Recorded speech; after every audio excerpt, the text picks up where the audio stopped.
J'espère que vous allez bien, que vous passez une bonne journée. Donc aujourd'hui, on va quand même parler de beaucoup de choses très intéressantes. Donc pourquoi vous avez besoin de l'email marketing pour développer une marque solide qui génère 6, 7 chiffres ou même 8 chiffres par mois. On va passer également en revue du coup un cycle de vie. On va parler de tout ça. Donc maintenant, je vais vous expliquer donc pourquoi en fait vous avez besoin de l'email marketing pour développer vraiment une marque solide sur le long terme.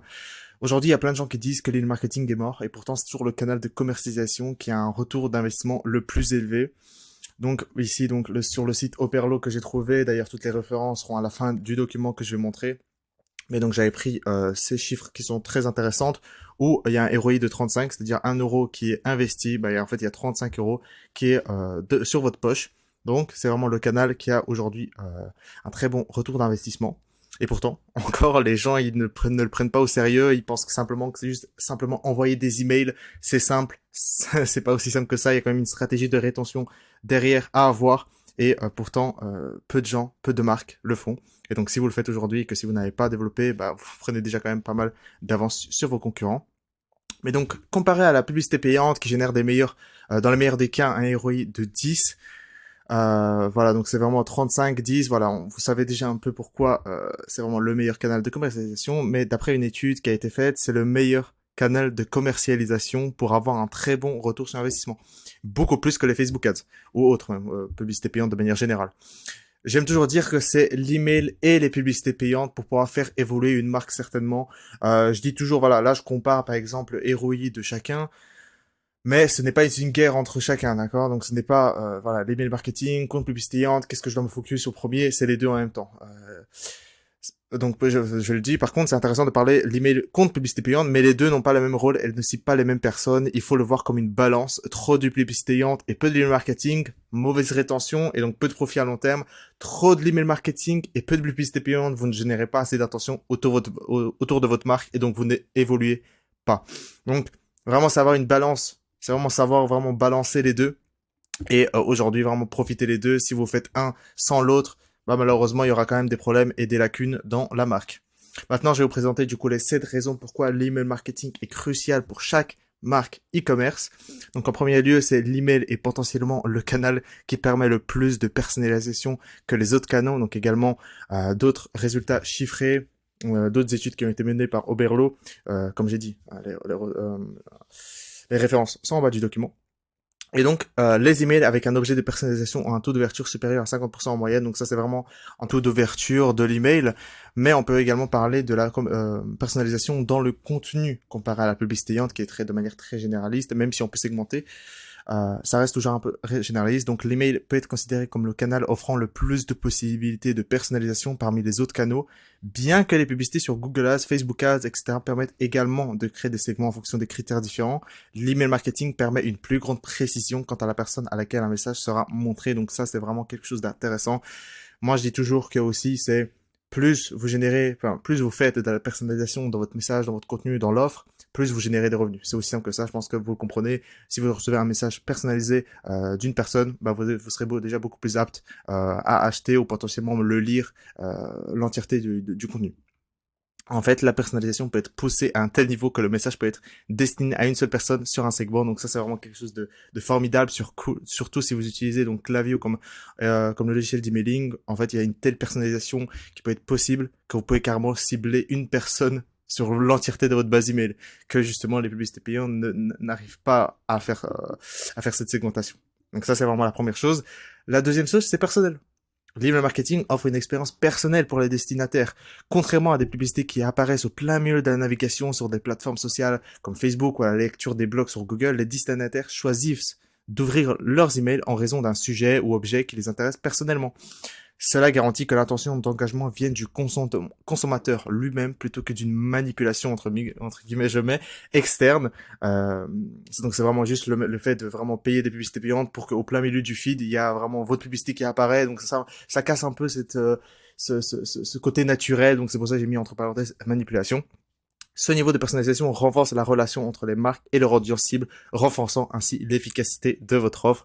Voilà, pour moi, c'est déjà beaucoup plus avancé que simplement faire des publicités payantes, faire vraiment de la publicité, mettre mettre votre offre devant des personnes qui sont pas forcément tous qualifiées. Là, si vous savez que si la personne ouvre leurs emails, vos emails plutôt, pardon, bah à ce moment-là, vous savez en fait que les gens, ils sont intéressés par vous, ils sont intéressés par votre offre. Et puis voilà, bien sûr, s'ils n'ouvrent pas, bah il y a un autre process. Mais justement, on va parler du cycle de vie dans un instant, bientôt.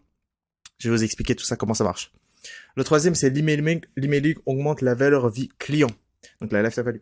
À savoir que beaucoup des marques e-commerce sont soit de break-even ou même en perte lors du premier achat. Donc ça, c'est vraiment quelque chose à savoir. Et généralement, c'est ce qui se passe pour la plupart des marques e-commerce. Peut-être que c'est pas votre cas, peut-être que vous avez quand même un certain profit, mais peut-être il est un peu très léger. Donc vous pouvez forcément l'améliorer. Il est donc clair que la fidélisation de la clientèle est tout aussi cruciale que l'acquisition d'un nouveau client. Donc c'est vraiment quelque chose à ne pas négliger et pourtant il y a plein de marques e-commerce qui vraiment qui se focalisent simplement à l'acquisition et pourtant toute la fidélisation est autant très importante pour vraiment garder, pour profiter en fait, faire un profit sur un client. De nombreuses marques ne peuvent pas être rentables sans l'email marketing, par conséquent améliorer et optimiser la valeur du client pour la marque est essentiel pour garantir une durabilité à long terme pour la marque. Donc là, de nouveau, des statistiques. L'email marketing peut booster votre business. Donc, 81% des petites, moyennes et entreprises considèrent l'email comme le premier canal d'acquisition et 80% comme leur meilleur canal de rétention. Bah oui. Donc, c'est vraiment, vous arrivez à obtenir, du coup, un client, vous arrivez à capter l'attention. Maintenant, l'objectif, donc, soit vous êtes break-even, soit vous êtes un peu de profit, soit vous êtes carrément en perte. L'objectif de cette acquisition, c'est vraiment de garder ce client près de vous et donc le meilleur moyen de la rétention, de la fidélisation, c'est vraiment l'email marketing. De nouveau, l'email marketing joue un rôle très crucial dans l'évolution et vraiment construire une marque solide sur le long terme.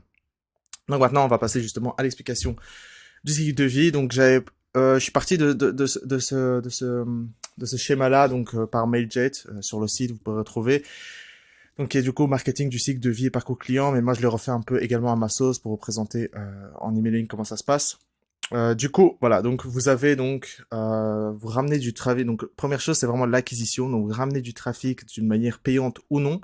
Donc, vous ramenez du trafic sur votre site internet. Maintenant, l'objectif, c'est maintenant donc de faire l'acquisition. Donc, acquisition de quoi? Donc, de récupérer l'email. Soit on va mettre une pop-up, soit que ce soit dans le formulaire de paiement, soit que ce soit dans la newsletter en bas de page. Voilà, différents moyens que vous pouvez faire. Donc, la première chose, cette façon, c'est l'acquisition. Ensuite, on arrive donc sur le côté bienvenue. Donc, ces rangées-là, en fait, c'est les 4 étapes du cycle de vie au début. Donc, bienvenue, c'est vraiment un peu découverte et la recherche de vos produits, de votre marque, qu'est-ce que vous proposez, etc. Du coup, lorsqu'on va récupérer l'email, en fait, ils vont rentrer dans la séquence de bienvenue. Et c'est justement cette partie-là où ils vont répondre parce que c'est des personnes, ils sont pas forcément, ils ne savent pas, ils comprennent pas vraiment ce que vous faites. Séquence de bienvenue, c'est vraiment l'idéal pour vous présenter vraiment la marque, vraiment passer d'une personne froide à chaude, c'est vraiment une séquence parfaite de bienvenue. C'est lorsque vous arrivez à vraiment transmettre un message à des personnes froides au début d'une séquence bienvenue. Ensuite, vous arrivez à transmettre un message de tiède pour que les gens deviennent tièdes. Et ensuite, un message chaud de la vente pour à la fin de la séquence de bienvenue, vraiment pour obtenir cette conversion. Donc, c'est vraiment l'objectif, c'est vraiment répondre aux objections et répondre un peu de toute manière, un peu de manière générale, votre marque, ce que vous vendez, ce que vous proposez, vos valeurs de manière globale. Donc voilà un peu cette étape-là. Ensuite, lorsqu'ils ont fini la séquence de bienvenue, en fait, il y a un engagement achat-utilisation. Donc c'est vraiment, c'est lorsqu'on arrive un peu à la séquence de bienvenue à la fin. Potentiellement, s'ils convertissent pas, on va voir plus tard, genre, qu'est-ce qui se passe. Mais de manière générale, voilà, ils ont fait l'achat. Qu'est-ce qui se passe maintenant? Du coup, vous allez continuer donc des flows, des campagnes pour garder engagé l'abonné et plus le convertir. Donc vraiment, c'est vous cherchez donc l'engagement, donc vraiment envoyer des emails, envoyer des campagnes. C'est-à-dire que s'ils n'ont pas acheté sur la séquence de bienvenue, continuez à envoyer des campagnes pour eux. Continuez toujours à continuez toujours à optimiser les différents flows parce que si la personne revient peut-être une semaine plus tard, il va rentrer dans un nouveau flow. Peut-être qu'il a visité un produit, peut-être expliquer peut-être un produit, etc. Donc forcément, l'automatisation, c'est quelque chose de primordial et qui va répondre justement au cycle de vie sur le site internet, le parcours plutôt d'un consommateur sur votre site. Et donc, l'emailing peut vraiment apporter beaucoup de bénéfices sur ce côté-là. Et ensuite, lorsqu'ils ont fait l'achat, justement, l'objectif sera vraiment la rétention, donc fidélisation et recommandation. Donc, l'objectif sera vraiment de continuer à envoyer du contenu engageant et des offres pertinentes tout le long. Donc, de manière générale, voilà un peu le marketing du cycle de vie et parcours client. Maintenant, j'ai fait un peu une stratégie, enfin j'ai fait quelque chose un peu au niveau de la rétention, c'est que vous pouvez mettre en place aujourd'hui et de manière un peu claire. Alors j'ai pris du coup une fonction gaussienne pour vous expliquer un peu de manière un peu claire où l'effort principalement doit être fourni. Alors je sais que forcément c'est pas, ça veut pas dire que ici ce que je vais dire, c'est-à-dire lorsque pour les nouveaux clients, ici il faut pas trop en occuper, l'énergie non, il y a quand même une certaine énergie, c'est pas très bien fait, montré par cette fonction que j'ai mis, mais c'est vraiment ici sur lorsque les personnes sont déjà clients chez vous, c'est vraiment là où il faut bombarder de campagnes, d'engagement, d'assurer le client derrière, parce que comme j'ai expliqué au début de la vidéo, les marques principalement ils sont soit légèrement en profit, soit break-even, soit simplement en perte lors du premier client. Donc c'est pourquoi je dis que c'est là où il y a le plus d'efforts à fournir pour garder engagé le client. D'accord. Donc la rétention commence dès le post-achat, le plus d'efforts à fournir dans cette zone. C'est ce que je dis justement. Donc voilà. C'est pour ça pour moi, il y a plus d'efforts à fournir lorsque le client est déjà existant. Mais bref, continue du coup un peu le cycle client. Donc nouveau client, client existant, ensuite il est abandonné, c'est-à-dire il vous oublie, etc. Donc on va voir un peu quelles séquences mettre en place pour quel type de client, etc. On va voir un peu justement tout ça ensemble. Premièrement, on a nouveau client. Donc pour le nouveau client, il y a le flow de bienvenue, enfin nouveau potentiel client. Vous voyez comme vous voulez. Flow de bienvenue, des visites de produits, abandon de panier, premier achat, remerciement, voilà justement. Donc ça c'est vraiment un peu les quatre basiques au niveau de la rétention pour obtenir des revenus rapidement, efficacement, avec du contenu qui sera beaucoup, potentiellement très très bon. Donc voilà, moi je conseille vraiment ces quatre-là pour un nouveau produit. Ensuite, lorsque la personne se convertit, qu'est-ce qui se passe? Enfin, convertit plutôt au niveau de votre marque, qu'est-ce qui se passe? Du coup, vous allez proposer potentiellement des cross-sell, demande d'avis, le rentrer dans un VIP. Donc moi, c'est quelque chose de plutôt intéressant parce que du coup, vous commencez à rentrer, donc je vous présente du coup 9 flows primordiaux pour moi à mettre en place justement si vous voulez vraiment englober vraiment tout le cycle de vie client. Et ensuite, lorsque la personne a abandonné, c'est-à-dire elle vous oublie, elle n'ouvre pas trop vos emails, du coup vous allez envoyer des reconquêtes de feedback ou des reprévisionnements si vous vendez donc par exemple des produits rechargeables ou autres. Donc ça c'est toujours intéressant lorsque la personne a besoin du coup les rappeler, etc. Sur le long terme. Donc voilà un peu le cycle de vie en email marketing. Je l'ai fait très rapidement, de manière globale pour que vous puissiez vraiment, je suis pas trop rentré trop dans les détails de chaque truc, etc. De chaque flow, je veux dire. Donc vous voyez un peu le schéma de manière globale un peu du parcours vie client en email marketing. Et pour moi, donc c'est vraiment cette zone-là où il faut le plus développer et mettre beaucoup plus l'accent. C'est dans la rétention. Ok, maintenant passons au quatrième. Donc le prix de revente de votre marque augmentera si vous commencez à développer votre base email. Donc, on a une marque bien établie avec une base de données solide et en constante évolution. Vous augmenterez la valeur de votre marque pour les investisseurs potentiels en cas de vente future. Donc, la base email ainsi que toutes les données récupérées au fil des années est un actif très précieux pour le prix de revente. En commençant à collecter et à utiliser les données de l'email marketing, dès maintenant, vous investissez dans la croissance à long terme et le succès futur de votre marque e-commerce. Donc, vraiment avoir une base email, vraiment la construire, la soigner, avec des personnes qualifiées, des clients fidèles, voilà, vous avez tout gagné sur la revente, quoi. Donc, et surtout même les données de manière taux d'ouverture, et ça vraiment c'est quelque chose c'est des données très précieuses pour la revente de votre marque. Donc, c'est quelque chose où il faut vraiment prendre en compte si un jour vous voulez justement sur le long terme vendre votre marque. 5, il peut être entièrement automatisé, donc ça c'est vraiment quelque chose, je pense que vous avez directement compris, mais donc si c'est mis en place, vous pouvez le laisser tourner et cela vous générera des revenus inexploités que vous n'aviez pas avant. Par contre, essayez de suivre les résultats de vos séquences automatiques afin de les optimiser et de générer encore plus de résultats. De plus, grâce à l'automatisation, vous garantissez une certaine expérience personnalisée en fonction où la personne se trouve dans le parcours client. Une personne regarde un produit mais n'achète pas est égal donc à un retargeting gratuit grâce à l'automatisation. Une personne abandonne son panier, un retargeting gratuit grâce à l'automatisation. Une personne qui achète pour la première fois, c'est-à-dire vous allez garder une bonne expérience client grâce à l'automatisation.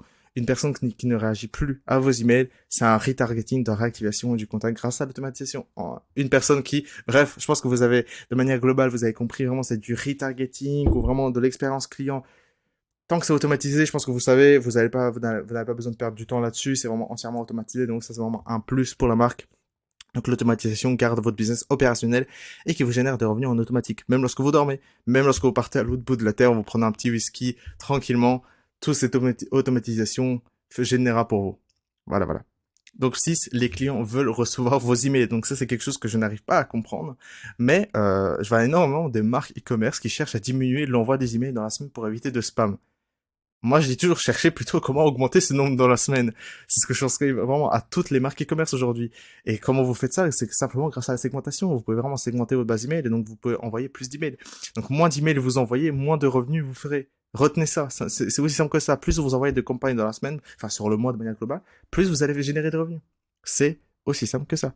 Surtout que les clients veulent recevoir vos emails. C'est bête de ne pas vouloir satisfaire vos clients. Donc là, réfléchissez un peu dans la manière de fonctionner votre stratégie de rétention, stratégie emailing de manière globale. Les gens, 49% des consommateurs veulent recevoir un peu vos nouvelles, veulent recevoir un peu ce que vous avez à dire, vos offres.